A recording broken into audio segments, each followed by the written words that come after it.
Shalom, pemirsa yang diberkati Tuhan. Bertemu kembali dalam seri pelajaran Sekolah Sahabat kita. Sebelum kita mempelajari Sekolah Sahabat kita, saya mengundang pemirsa, mari kita sama-sama berdoa untuk mengundang Roh Kudus. Tuhan, Allah Bapa kami yang bertata dan bersemayam dalam kerajaan sorga, terima kasih ya Bapa, oleh karena berkat kasih-Mu pada kami, yang boleh kami rasakan pada saat ini ya Bapa. Kami akan mendengarkan pelajaran sekolah sahabat kami, biarlah Engkau kirimkan Roh Kudus, agar kami dapat mengerti dan memahami pelajaran yang akan kami pelajari pada hari ini ya Bapa. Kau berkati para permisa yang mendengarkan, baik itu di perjalanan pulang, ataupun yang berada di rumah, biarlah Engkau memberkati mereka, berikan hikmat, agar boleh mendengarkan pelajaran sekolah sahabat ini ya Bapa. Terima kasih ya Bapa, dalam nama Yesus, amin. Pelajaran sekolah sahabat kita pada hari Minggu, tanggal 1 Desember 2024 dengan judul Aku telah memberikan teladan bagimu. Khotbah perpisahan yang dimana dalam Yohanes 13 dan 17 memberikan instruksi kepada murid-murid Yesus tentang masa depan.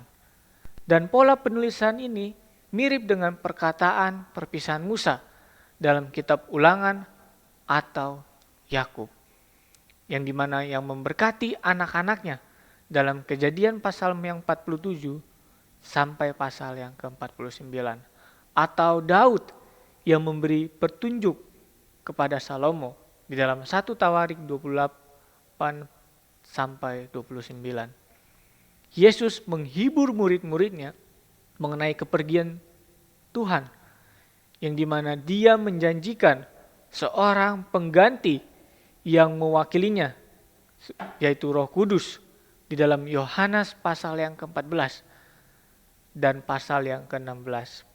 Dia juga mengatakan tentang kesedihan yang akan datang di dalam Yohanes pasal 15 sampai pasal yang ke-16. Dan dia menasehati para murid-muridnya untuk tetap setia di dalam Yohanes pasal yang ke-15. Bacaan kita dalam Yohanes 13 ayat yang pertama sampai ayat yang ke-20.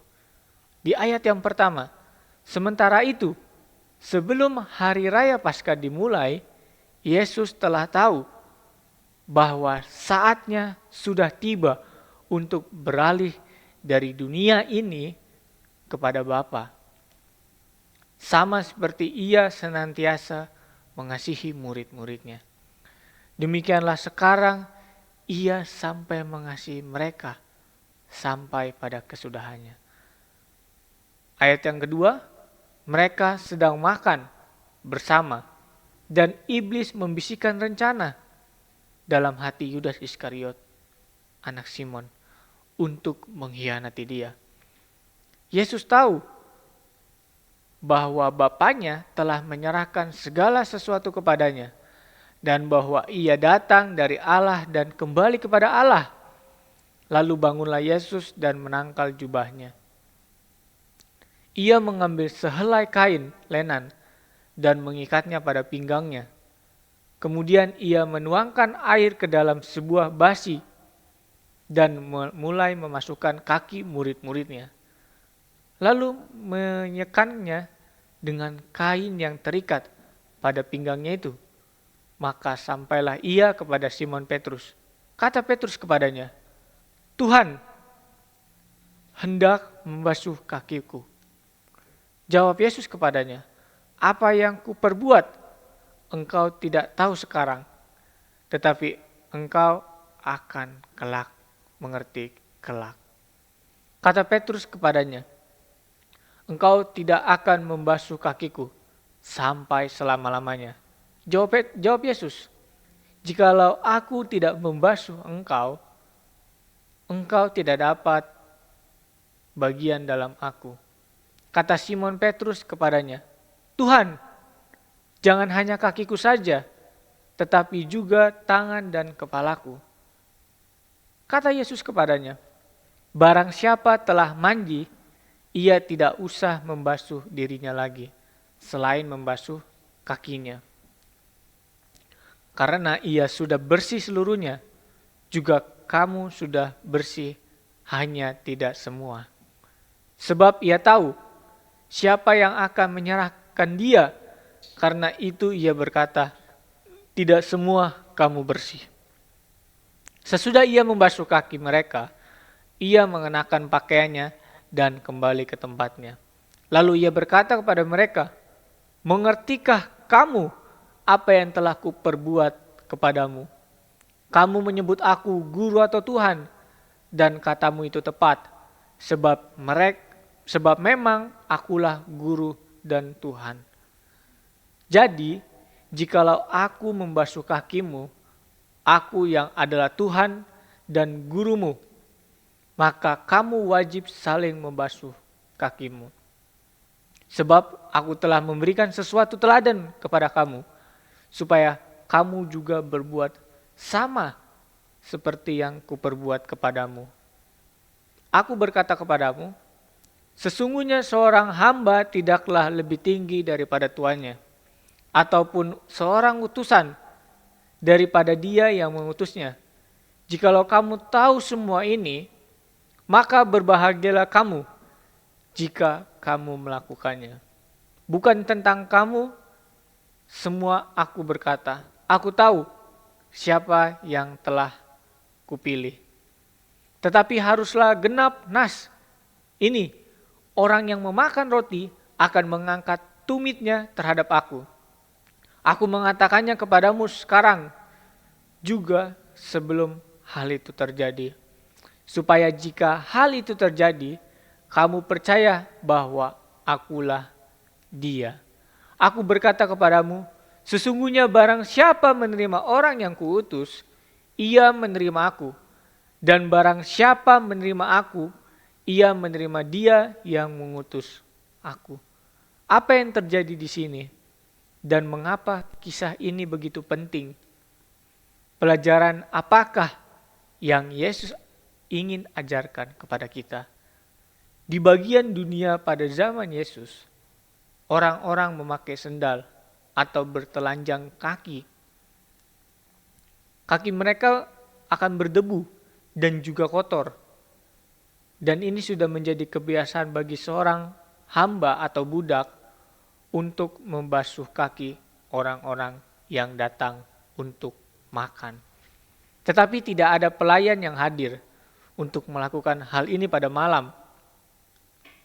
Dan ketika Yesus pada saat itu makan malam terakhir bersama dengan murid-muridnya sebelum penangkapannya, yang mengejutkan semua orang di situ adalah di mana Yesus sendiri yang beranjak dari perjamuan makan malam dan membasuh kaki mereka semua.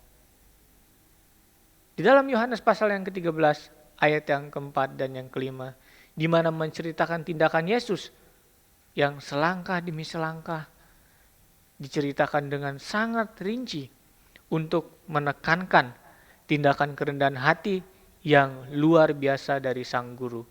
Dengan menceritakan tanggapan Petrus dalam Yohanes pasal yang ke-13 ayat yang ke-8 sampai ayat yang ke-11, memperdalam kecemasan dan ketidakmengertian para murid atas tindakan Yesus. Bagaimanakah mungkin Yesus atau sang guru, sang Mesias melakukan tugas yang begitu rendah? Namun Petrus menolak untuk mengizinkan Yesus membasuh kakinya.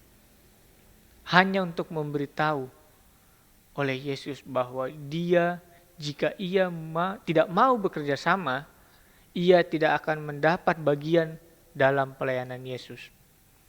Kemudian Petrus meminta lebih banyak lagi, yang mengungkapkan keinginannya untuk selalu terhubung dengan Yesus. Artinya penting dari tindakan Yesus ini yang dimana terkait dengan siapa dia sebenarnya. Dia mengatakan bahwa dalam Yohanes pasal yang 13 ayat yang ke-13 bahwa Yesus ini adalah seorang guru dan Tuhan. Itulah yang disebut yang mereka berikan kepada Yesus. Dan dia menunjukkan bahwa memanglah demikianlah adanya. Sebutan-sebutan yang menunjukkan otoritas dan kuasa. Namun, Yesus mengajarkan bahwa kuasa dan juga otoritas harus digunakan untuk melayani. Bukan untuk membanggakan diri sendiri. Namun gereja Advent telah mengambil pengertian dari teladan yang begitu luar biasa, yaitu Yesus itu sendiri. Dengan melakukan apa yang disebutkan dengan ucapan kerendahan hati. Sebagai sebuah pelayanan, persiapan untuk perjamuan Tuhan. Apakah yang diajarkan oleh upacara kerendahan hati kepada saya dan juga permisa? Di mana tentang mengikuti jejak Yesus dan bagaimanakah melayani orang lain dengan kerendahan hati kita. Biarlah pelajaran sekolah Sabat ini boleh menguatkan iman kita. Biarlah kita menjadi orang yang rendah hati, sama seperti Yesus yang merendahkan hatinya kepada murid-muridnya. Kiranya Tuhan memberkati kita semua. Mari kita sama-sama berdoa. Tuhan Allah Bapa kami yang bertata dalam kerajaan sorga, terima kasih Bapa, oleh karena pada saat ini kami sudah belajar pelajaran sekolah Sabat kami, di mana kami harus menjadi seperti Yesus yang mempunyai teladan, yang memberikan kerendahan hati kepada setiap orang, agar boleh menjadi berkat bagi orang lain.